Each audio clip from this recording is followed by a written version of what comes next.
Shalom saudara-saudara yang terkasih dalam Tuhan Yesus Kristus, selamat pagi. Renungan harian kita pada hari ini diambil dari 2 Tawari pasal yang ke-26.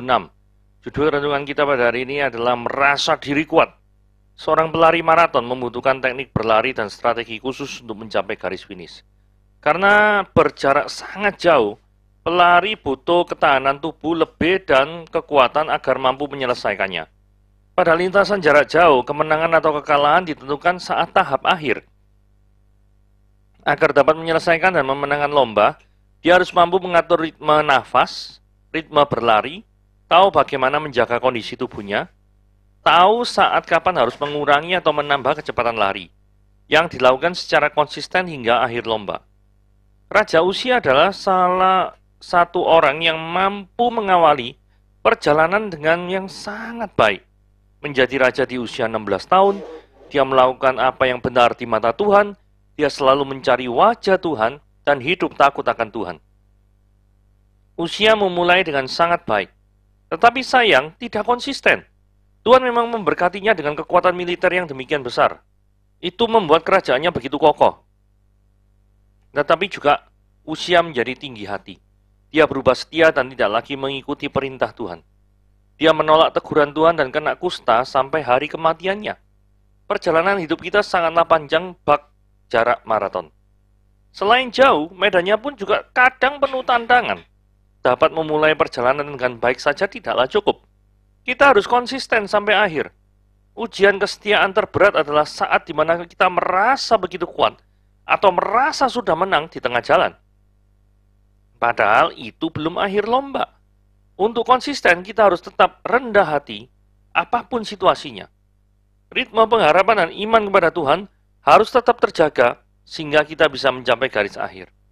Ujian terbesar dalam hidup adalah ketika kita merasa diri kuat atau sudah menang di tengah lomba.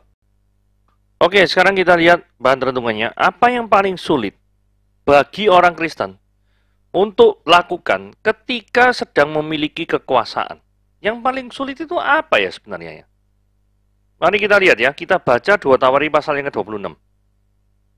Segenap bangsa Yehuda mengambil Uzia yang masih berumur 16 tahun dan menobatkan dia menjadi raja menggantikan ayahnya yaitu Amasya. Dia memperkuat Elot dan mengembalikannya kepada Yehuda sesudah raja mendapat perhentian bersama-sama dengan nenek moyangnya. Uzia berumur 16 tahun pada waktu dia menjadi raja dan 52 tahun lamanya dia memerintah di Yerusalem. Nama ibunya ya Yekolia dari Yerusalem. Dia melakukan apa yang benar di mata Tuhan tepat seperti yang dilakukan Amasya ayahnya. Dia mencari Allah selama hidup Sakaria yang mengajarnya supaya takut akan Allah. Dan selama dia mencari Tuhan, Allah membuat segala usahanya berhasil. Maka majulah dia berperang melawan orang-orang Filistin dan membongkar tembok Gad, Yabne, Asdod, lalu mendirikan kota-kota sekitar Asdod dan di lain-lain wilayah orang Filistin. Allah menolongnya terhadap orang Filistin dan terhadap orang Arab yang tinggal di Gur Baal dan terhadap orang Meunim. Orang-orang Amon membayar upeti kepada Uzia. Namanya termasyhur sampai ke Mesir karena kekuatannya yang besar. Uzia mendirikan menara di Yerusalem dan di atas pintu gerbang sudut, di atas pintu gerbang lebak dan di atas pintu penjuru, serta mengokohkannya. Dia mendirikan juga menara-menara di padang gurun dan menggali banyak sumur, karena banyaknya ternak, baik di dataran rendah maupun di dataran tinggi. Dia juga mempunyai petani-petani dan penjaga-penjaga kebun anggur di gunung-gunung dan di tanah yang subur, karena dia suka pada pertanian. Selain itu, Uzia mempunyai tentara yang sanggup berperang, yang maju berperang dalam laskar-laskar menurut jumlah anak buah yang dicatat oleh panitera Yeiel dan penata usaha Maaseya. Di bawah pimpinan Hanaya, salah seorang panglima raja. Kepala-kepala puak, pahlawan-pahlawan yang gagah perkasa itu seluruhnya berjumlah 2.600 orang. Di bawah pimpinan mereka terdapat satu bala tentara terdiri dari 307.500 orang yang gagah perkasa dalam berperang untuk membantu raja dalam menghadapi musuh. Uzia memperlengkapi seluruh tentara itu dengan perisai, tombak, ketopong, baju sirah, busur, dan batu umban. Dia membuat juga di Yerusalem alat-alat perang, ciptaan seorang ahli yang dapat menembakkan anak panah dan batu besar, untuk ditempatkan di atas menara-menara dan penjuru-penjuru. Nama raja itu termasyhur sampai ke negeri-negeri yang jauh, karena dia ditolong dengan ajaib sehingga menjadi kuat. Setelah dia menjadi kuat, dia menjadi tinggi hati karena dia melakukan hal yang merusak. Dia berubah setia kepada Tuhan Allahnya dan memasuki bait Tuhan untuk membakar ukupan atas mezbah pembakaran ukupan. Tetapi Imam Asaria mengikutinya dari belakang bersama-sama dengan 80 imam Tuhan, orang-orang yang tegas. Mereka berdiri di depan Raja Uzia dan berkata kepadanya, "Hai Uzia, engkau tidak berhak membakar ukupan kepada Tuhan. Hanyalah imam-imam keturunan Harun yang telah dikuduskan yang berhak membakar ukupan. Keluarlah dari tempat kudus ini, karena engkau telah berubah setia. Engkau tidak akan memperoleh kehormatan dari Tuhan Allah karena hal ini." Tetapi Uzia dengan bokor ukupan di tangannya untuk dibakar menjadi marah. Sementara amarahnya meluap terhadap para imam, timbullah penyakit kusta pada dahinya di hadapan para imam di rumah Tuhan dekat mezbah pembakaran ukupan. Imam kepala Asaria dan semua imam lainnya memandang kepadanya dan sesungguhnya dia sakit kusta pada dahinya. Cepat-cepat mereka mengusirnya dari sana dan dia sendiri tergesa-gesa keluar. Karena Tuhan telah menimpakan tulah kepadanya. Raja Uzia sakit kusta sampai pada hari matinya. Dan sebagai orang yang sakit kusta, dia tinggal dalam sebuah rumah pengasingan. Karena dia dikucilkan dari rumah Tuhan. Dan Yotam anaknya mengepalai istana raja dan menjalankan pemerintahan atas rakyat negeri itu. Selebihnya dari riwayat Uzia dari awal sampai akhir ditulis oleh Nabi Yesaya bin Amos. Kemudian Uzia mendapatkan perhentian bersama-sama dengan nenek moyangnya. Dia dikuburkan di samping nenek moyangnya di ladang dekat pekuburan raja-raja. Karena dia berpenyakit kusta, kata orang. Maka Yotam anaknya menjadi raja menggantikan dia. Mari kita mempelajari biodata tentang Uzia ini ya. Jadi Uzia itu masih remaja ketika dia menjadi raja. Penyebutan nama ibu, ya dia kan katanya nama ibunya adalah Yekolnya. Kenapa kok penyebutan nama ibu ini penting? Ini menunjukkan kemungkinan besar Amasya, ayah daripada Uzia, ini diduga memiliki lebih dari satu istri. Sehingga biar jelas, Amasya ini anak dari ibu yang mana. Nah, kalau melihat usia daripada Raja Uzia ini cuma 16 tahun pada waktu diangkat jadi raja, sangat memungkinkan sekali bagi Uzia ini bukan anak sulung. Karena Uzia itu sangat muda sekali. Apakah mungkin Amasya baru memiliki anak di masa tuanya? Ataukah Uzia lahir dari Yekolnya yang adalah istri yang sangat dicintai oleh Amasya? Biasanya, anak dari istri yang sangat dicintai, itu juga anaknya disayang juga sama papanya. Nah, kemungkinan besar probabilitasnya seperti itu. Dan yang sangat luar biasa, Uzia dikatakan 52 tahun lamanya memerintah Yerusalem. Saudara, merintah Yerusalem 52 tahun ini luar biasa ya. Setengah abad jadi raja ya. Kalau misalkan dia tuh meninggal usia 68 tahun, di mana 52 tahunnya tuh dia habiskan jadi raja. Jadi dia tuh menghabiskan 76% dari masa hidupnya tuh jadi raja. Luar biasa loh. 76% dari masa hidupnya itu dinikmati jadi raja. Ini luar biasa sekali. Nah ini, mari kita lihat warisan yang ditinggalkan Amasya. Ayahnya dikatakan memberikan teladan yang baik kepada Uzia. Uzia memiliki seorang pembimbing rohani namanya Sakaria. Kalau misalkan Amasya ini tidak peduli terhadap kerohanian anaknya, maka dia tentunya tidak memberikan atau mengutus yang namanya Sakaria menjadi pembimbing rohani bagi Uzia. Dan Sakaria ini selalu mengajar Uzia untuk memiliki sikap takut akan Tuhan. Nah, kita lihat ya, apakah dalam diri kita masing-masing masih memiliki pembimbing rohani dalam kehidupan kita? Atau tokoh rohani yang menjadi panutan bagi kehidupan kita? Sehingga kita bisa melihat teladan nyata di zaman modern ini dan kita bisa mencontohnya. Atau Sebaliknya, apakah kita sudah menjadi seperti Sakaria bagi orang lain? Di mana tugasnya Sakaria adalah bisa membimbing orang untuk mendekat kepada Tuhan.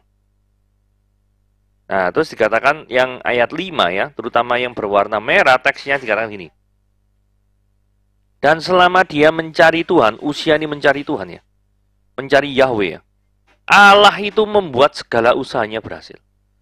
Jadi ada hubungannya antara keberhasilan hidup yang dialami oleh Usia dengan kerinduannya dia dalam mencari Tuhan. Saudara, apakah kita semua sedang memiliki kerinduan untuk mencari Tuhan? Jangan-jangan kegagalan kehidupan kita selama ini adalah kita tidak pernah mengutamakan Dia di dalam setiap langkah dan pemikiran kehidupan kita. Sehingga ayat 5 ini menegur kita semua yang tidak mengutamakan Tuhan, yang tidak mencari Tuhan di dalam kehidupan kita. Oke, mari kita lihat penyertaan Tuhan dalam segala aspek kehidupan Usia. Saudara, ini luar biasa ya. Kalau kita lihat ya, ayat 7 secara eksplisit dikatakan, Allah menolong Usia terhadap orang Filistin, terhadap orang Arab, terhadap orang Meunim, terhadap orang-orang Amon. Semuanya itu tunduk kepada Usia dan membayar upeti pada Usia. Namanya termasyur sampai ke Mesir. Berarti prestasinya itu sampai tercium di peradaban timur paling tinggi saat itu, yaitu Mesir. Kalau misalkan Mesir itu sampai denger, itu artinya apa? Memang berita ini luar biasa. Dan di ayat 9, Usia itu mendirikan menara di Yerusalem, di pintu gerbang sudut, di atas pintu gerbang lebak, di atas penjuru, serta memperkuatnya, memperkokohnya. Saudara, ini berarti memperkuat pertahanan. Itu yang dilakukan Usia. Jadi membuat orang lain, bangsa-bangsa lain tunduk, sedangkan di dalam dirinya sendiri juga memperkuat pertahanan, supaya jikalau ada orang yang menyerang, biasanya Filistin itu ya, senang nyerang itu, atau bangsa Aram, itu sudah Usia ini dijamin memiliki pertahanan yang Yahud. Nah, terus ayat 10, ini adalah pertanian. Ini kesukaan Usia. Terus dia ngomong, dia mendirikan menara-menara di padang gurun, menggali banyak sumur. Karena banyak ternaknya, jadi butuh sumur, butuh sumber air yang banyak. Dia juga mempunyai petani-petani dan penjaga-penjaga kebun anggur di gunung-gunung dan di tanah yang subur, karena dia suka pada pertanian. Jadi sektor pertanian ini juga diperkuat ini ya. Apa yang menjadi kesukaan seseorang, itu biasanya menjadi sektor yang paling cepat pertumbuhannya. Karena orang senang melakukannya. Gitu ya. Jadi dalam sektor pertahanan keamanan, dalam sektor penaklukan bangsa-bangsa lain, yang kedua. Yang ketiga dalam hal agrikultural, yaitu pertanian, peternakan ini, wah, kuat sekali.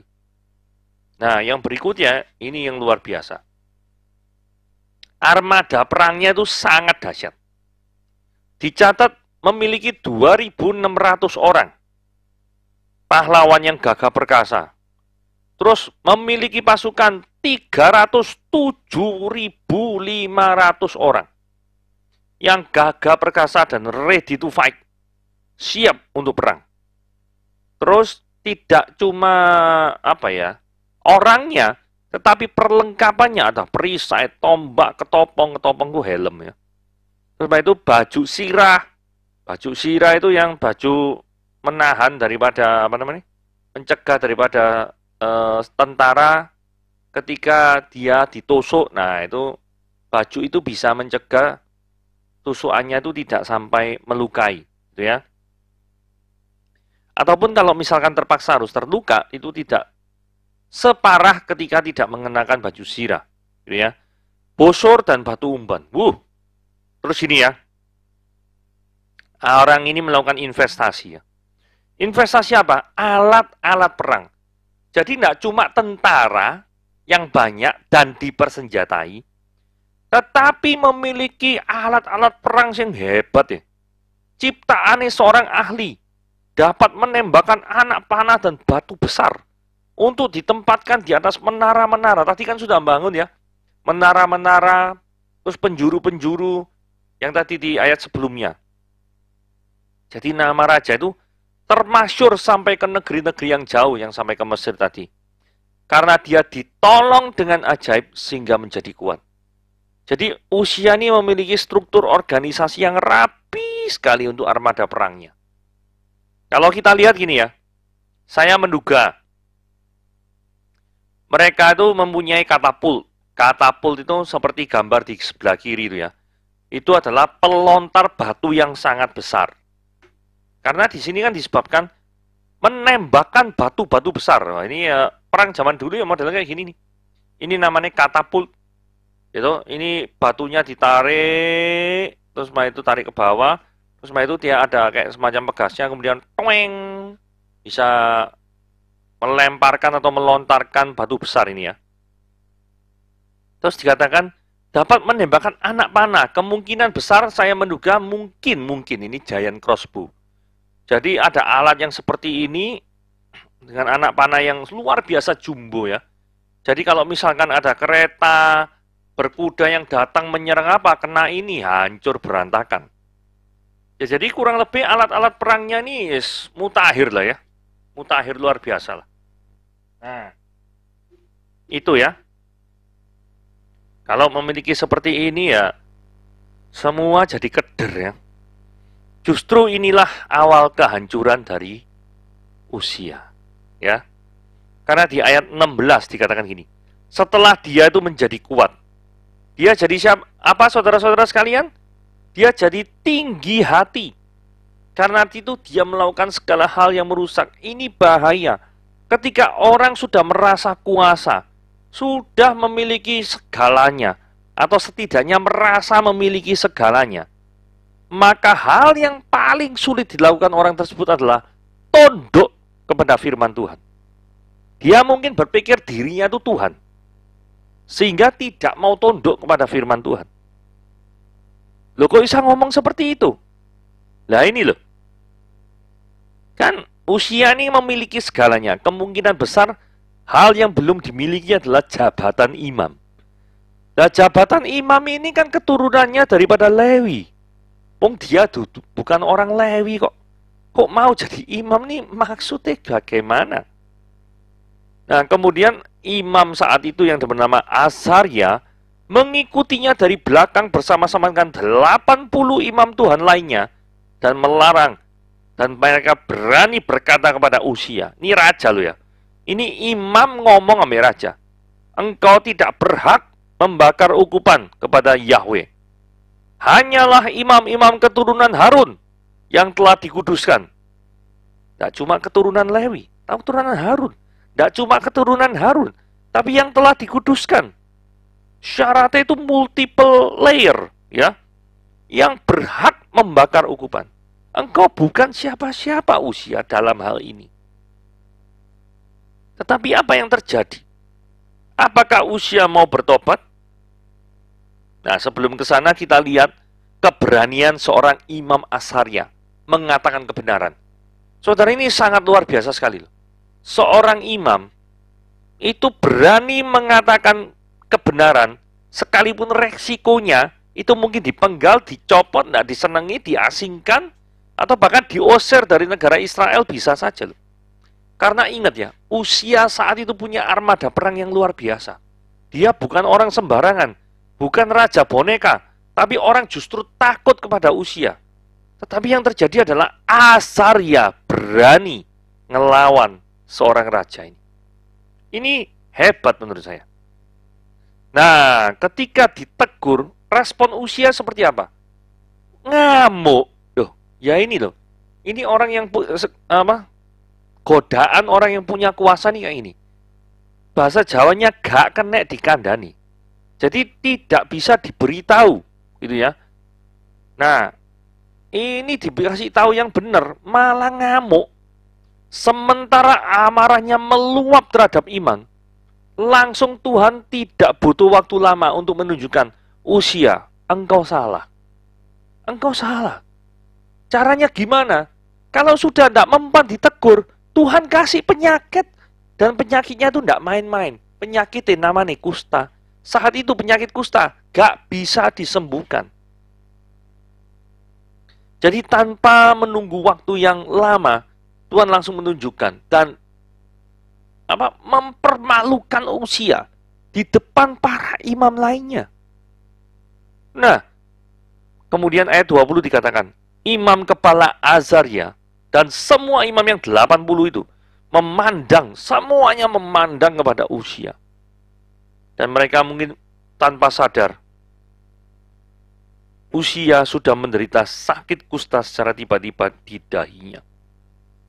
Langsung cepat-cepat mereka, orang-orang ini, mengusirnya karena tidak boleh ada orang yang sakit penyakit.